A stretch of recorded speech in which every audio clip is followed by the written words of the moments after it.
Capítulo 4. Desejo, recompensa e neurobiologia. O desejo humano não é um impulso abstrato nem um fenômeno puramente cultural. Ele é sustentado por circuitos neurobiológicos específicos, responsáveis por motivação, aprendizagem e repetição de comportamento. Esses circuitos operam de forma automática, anterior à reflexão consciente. No centro desse sistema está o mecanismo de recompensa. Ele não foi criado para gerar felicidade, mas para orientar ações que aumentem a probabilidade de sobrevivência e reprodução. O cérebro não busca prazer em si, mas sinais de valor adaptativo. Estudos em neurociência demonstram que o sistema de recompensa responde de forma mais intensa à antecipação do que à obtenção. O que ativa o circuito não é tanto a conquista, mas a expectativa de que algo desejado está prestes a acontecer.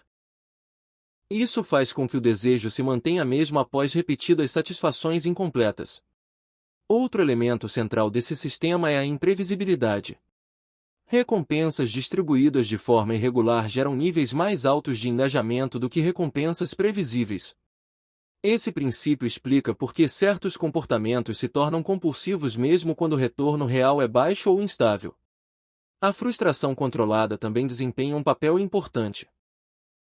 Quando o acesso à recompensa é parcialmente negado ou adiado, o sistema de desejo é intensificado. O cérebro interpreta a dificuldade como um sinal de valor elevado, reforçando o impulso de persistir. Esses mecanismos não operam apenas em comportamentos básicos. Eles são amplamente explorados em ambientes sociais, econômicos e digitais. Plataformas, produtos e narrativas são estruturados para ativar continuamente o circuito de antecipação, mantendo o indivíduo em estado de busca constante.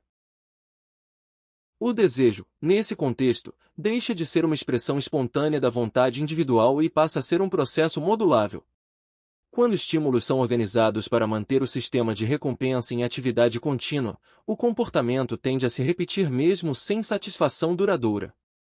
A neurobiologia do desejo revela um paradoxo central da experiência humana moderna. Quanto mais estímulos são oferecidos, maior tende a ser a sensação de vazio.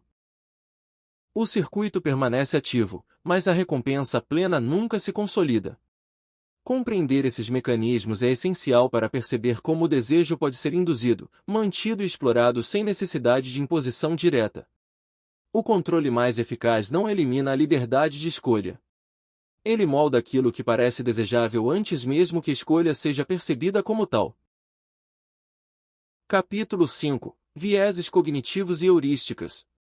O cérebro humano não processa informações de forma totalmente lógica ou analítica. Para lidar com a enorme quantidade de estímulos do ambiente, ele utiliza atalhos mentais conhecidos como heurísticas. Esses atalhos permitem decisões rápidas, mas introduzem distorções sistemáticas na forma como a realidade é interpretada. Os vieses cognitivos são padrões previsíveis dessas distorções. Eles não são falhas ocasionais, mas características estruturais do funcionamento mental. Surgem porque o cérebro busca economizar energia, reduzir incerteza e manter coerência interna. Um dos vieses mais conhecidos é o viés de confirmação. Ele leva o indivíduo a buscar, interpretar e lembrar informações que reforçam crenças prévias, enquanto ignora ou desvaloriza dados que as contradizem. Esse mecanismo protege modelos internos, mas limita a abertura para a revisão de ideias. Outro viés relevante é o efeito de enquadramento. A forma como uma informação é apresentada influencia a decisão mais do que o conteúdo em si. Uma mesma situação pode gerar respostas opostas dependendo da linguagem, do contexto emocional e da ênfase utilizada. O efeito de escassez atua quando algo é percebido como raro ou limitado. A simples ideia de que uma oportunidade pode desaparecer aumenta seu valor subjetivo, mesmo que sua utilidade real permaneça inalterada. O cérebro associa escassez à sobrevivência. O viés de autoridade faz com que indivíduos atribuam maior credibilidade a informações vindas de figuras percebidas como especialistas ou detentoras de poder, independentemente da qualidade do argumento apresentado. Esse viés reduz o esforço de avaliação crítica. O efeito de repetição, também conhecido como efeito de familiaridade, demonstra que aquilo que é visto ou ouvido repetidamente tende a ser percebido como mais verdadeiro ou aceitável. A familiaridade gera conforto, e o conforto é confundido com veracidade. Esses vieses não operam isoladamente. Eles se combinam, reforçando-se mutuamente. Quando uma informação é repetida, apresentada por uma autoridade, enquadrada de forma emocional e associada à escassez, sua capacidade de influência aumenta exponencialmente. Embora esses mecanismos tornem o cérebro eficiente em ambientes complexos, eles também ampliam a vulnerabilidade à manipulação. Sistemas que compreendem esses padrões podem estruturar mensagens e contextos de forma a conduzir interpretações sem necessidade de coerção direta. A presença de vieses cognitivos não elimina a responsabilidade individual, mas revela limites objetivos da racionalidade humana.